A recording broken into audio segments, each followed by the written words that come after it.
어떻게 보면 2023년도에는 미국보다도 일본과 중국이 우리 시장을 좌지우지할 겁니다. 자, 일본이 왜 어떤 식으로 갈 거라는 말씀을 드렸죠?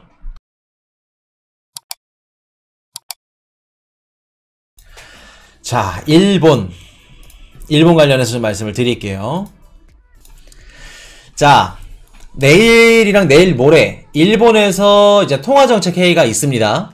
BOJ 통화정책 회의가 있는데 지금 이제 일본에 이상이 생겼어요. 이상이 생겼고 1월 12일, 13일 이틀간 일본이 10조엔 규모의 국채를 매입을 했습니다. 작년 12월 달에 일본은 금리를 인상했어.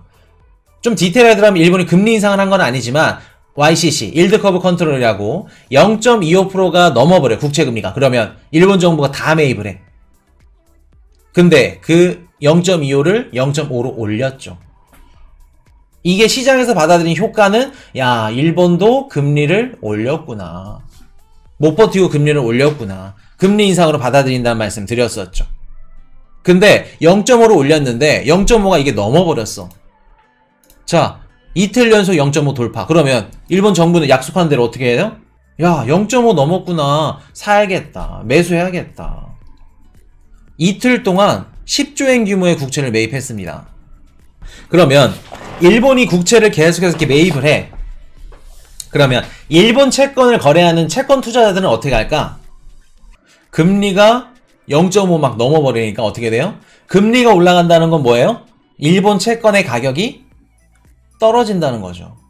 그러면 채권의 가격이 떨어질 때 먹잇감을 기다리던 하이에나 같은 놈들이 있어. 일본 국채를 던지는 공매도 세력들이 가장 좋아하겠죠. 숏 배팅을 하는 겁니다. 공매도 애들이 일본 국채를 시장에 던져. 던지는 거 일본 정부가 받아줘. 이틀 동안 약 10조엔 가까이. 지금 이러고 있는 상황입니다. 그리고 16일 날도 일본 정부가 국채 사주겠다, 매입하겠다 발표를 했어요. 정확한 양을 발표하지 않았습니다. 왜? 공매도 얘네들이 다 있으니까. 공매도 애들이 막 던지고 이런 것들 굳이 알려주면 좋을 이유 없겠죠.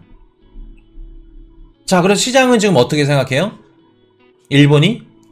채권 투자자들이 생각하는 거는 야, 일본 이거 BOJ 0.5 이상 올리겠구나. 일본이 금리 인상 한 차례 더 하겠구나. 정책을 재수정하겠다. 요거 지금 전망을 예상을 하고 있죠. 이랬더니 일본 내에서 일어나는 움직임이 있어. 뭘까? 일본 내에서 시장이 일본이 금리를 올리네. 긴축을 어떻게 보면 시작을 하는 거죠. 그랬더니 일본 내 기업들이 회사채를 발행하지도 않던 기업들이 회사채를 막 발행해. 무슨 뜻이에요? 야, 일본 정부가 유동성을 공급 안 해준대. 돈을 안 푼대. 회사채 빨리 발행하자. 자금 빨리 확보해놓자. 일본 내 기업들의 회사채 발행량이 급증을 합니다. 지금 일본이 지금 이러고 있는데, 자, 내일이랑 17일날 통화정책회의에서 뭐 좀 이렇다 할 얘기가 나올 건데, 코인이슈 개인적인 생각으로는 뭐 이렇게 중요한 얘기는 안 나올 겁니다. 아마도 그냥 보수적으로 기존처럼 하던 대로 하겠다. 그런 얘기 할 거고, 아마도 제일 좀 중요한 우리 시장에 영향을 줄 만한 얘기는 한 4월 8일날 구로다 BOJ 총재가 퇴임입니다. 그때 새로운 총재가 오면서 우리가 뭐 정책을 재수정하겠다, 요런 얘기를 이제 하게 될 건데, 아마 17일, 18일 날에는 곧바로 나오기는 힘들지 않을까 라는 생각을 하고, 만약에 4월 직전에 구로다 총리 퇴임 직전에 일본 채권 시장이 막 좀 변동성이 심하고 금리가 막 올라간다, 가파르게. 그러면 좀 더 앞당겨질 수는 있겠죠. 그래서 아마도 코인이슈가 요거는 작년에 말씀을 드렸었나? 이번 연도 일본이 굉장히 중요하다는 말씀 드렸죠. 어떻게 보면 2023년도에는 미국보다도 일본과 중국이 우리 시장을 좌지우지할 겁니다. 자, 일본이 왜 어떤 식으로 갈 거라는 말씀을 드렸죠?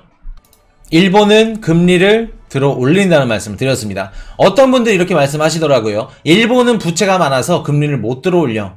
그 얘기가 반은 맞고 반은 틀리다는 말씀 드렸죠. 금리를 올림으로써 어떻게 돼요? 해외에 투자했던 자금들이 국내로 들어오면 그만큼 투자가 일어나면서 소비가 일어나고 일본의 경제 성장률이 나오면 나올수록 충분히 부채가 많더라도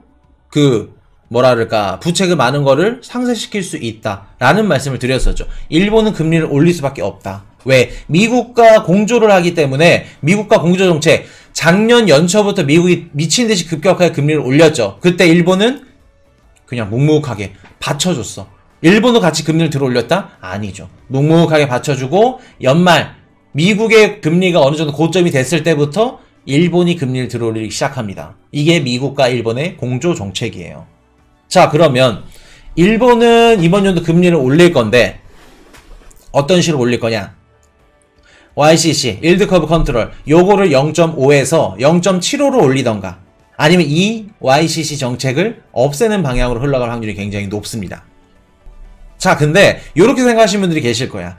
일본이 금리를 들어 올리면 엔화 가치가 상승하니까 달러가 가치가 하락하고 그러면 달러가 하락이라는 건 우리 주식이든 코인이든 우리 시장이 좋은 거 아닌가요?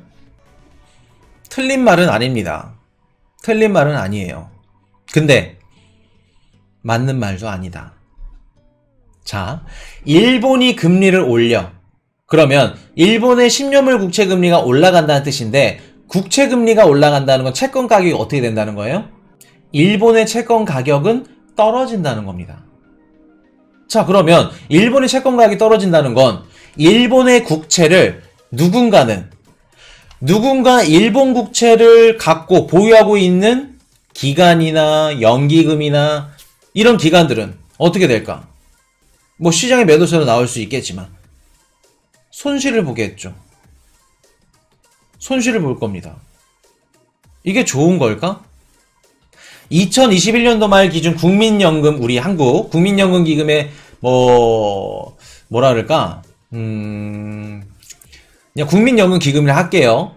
국민연금에서 해외 채권을 투자했는데 일본 채권의 비중이 13%입니다. 미국 채권이 37.6%, 미국 다음으로 제일 많이 갖고 있는 게 일본 국채예요. 2022년도 작년 3분기 말 기준이 70조. 그러니까 국민연금이 해외에 투자한 규모의 채권이 70조인데 70조라고 가정해봤을 때 13%면 1조 가까이 됩니다. 9조 가까이 돼요. 그러니까 쉽게 말해서 우리 국민연금이 일본 국채를 한 9조 원 가까이 들고 있는데 이 9조 원 가까이 들고 있던 가치가 8조 원, 7조 원, 6조 원 떨어질 수 있다는 겁니다. 왜? 채권 가격이 떨어진다는 거예요. 자, 그리고 일본 투자자들은 기존에 일본 국채 투자하는 분들 많이 없죠. 대신 해외에 있는 미국 국채, 한국 국채, 중국 국채, 다양한 국채를 샀던 거를 굳이 해외에 투자할 필요 있다 없다? 없겠죠. 그러면 미국 국채든 뭐든 해외에 있는 투자 자산들 다 던지고 일본으로 들어올 확률이 굉장히 높다. 그러면 일본이 금리를 들어 올린다는 건 각 국가에 있는 연기금들, 기관들, 일본 국채를 투자하고 있는 기관들이며 자산 운용사며 얘네들이 피해를 본과 동시에 해외에 많은 일본인 투자자들의 해외 채권을 시장에 던진다는 얘기입니다. 일본인들이. 자, 지금 우리 주식과 코인 시장이 상승을 하고 있어. 왜 상승을 하고 있다고 말씀드렸죠? 상승할 수 있는 이유, 저번 시간에 배웠던 거 복습 겸. 지금 주식이랑 코인 올라가는 이유, 상승하는 이유, 왜 올라갈까? 우리 둥더님, 채권시장 안정화. 채권시장 투자자들은 지금 뭐라 그래요? 연준을 믿지 않죠. 야, 지금 금리 인상 못하고 11월달 금리 인하 할 거야. 이렇게 생각하다 보니까 얼마 전에 나왔던 미국 30년물 국채 채권 수요가 미친듯이 경쟁이 막 치열해. 불과 작년 11월, 12월 달만 하더라도 장기 국채는 안 팔렸어. 유동성이 없어서 제니 옐런 누님이 막 채권을 바이백 해주니 뭐니 막 이런 얘기 나왔는데 지금은 30년물 국채가 잘 나가. 잘 나간다는 건 뭐예요? 채권 시장이 지금 안정화가 됐다는 겁니다. 그러면 제일 맏형인, 큰 형인, 덩치가 제일 큰 채권 시장이 안정화됐다는 건 주식이든 코인이든 수요가 들어올 수 있다는 건데 일본에서 금리를 들어 올린다? 그러면 각 국가별로 채권을 판다? 채권 매도량이 늘어나면서 채권 금리가 뛰어오른다? 그러면 안정화됐던 채권 시장은 어떻게 될까? 안정화됐던 채권 시장 다시 변동성이 위아래로 치솟겠죠. 금리가 올랐다 떨어졌다 튄다는 겁니다. 그럼 우리 주식이나 코인 시장이 어떨까? 일본이 금리를 들어올리면 달러가 하락이잖아요. 그럼 우리 주식과 코인에 좋잖아요. No. 아니라는 겁니다. 전세계 글로벌 채권 시장에 변동성을 준다는 겁니다. 근데 요런 움직임이 4월 8일 전후로 4월 기점으로 나올 수 있는 가능성이 있다는 거예요. 자, 그러면 우리가 이런 것들을 알겠어요. 이제 코인이슈 영상을 봤으니까 이런 것들이 나올 수 있는 악재죠, 우리 시장에. 이런 것들을 보시고도 비트코인 무조건 더 올라갈 거야, 막 30K, 40K 찍을 거야, 그거 조금 4K, 5K 올랐다 그래가지고 그거 못 먹었다 막 아쉬워하고 막 눈물 흘리고 그러실 건가요? 자, 곰곰이 한번 생각해보세요. 곰곰이. Hey, I got a confession. Been losing all momentum. Just because it's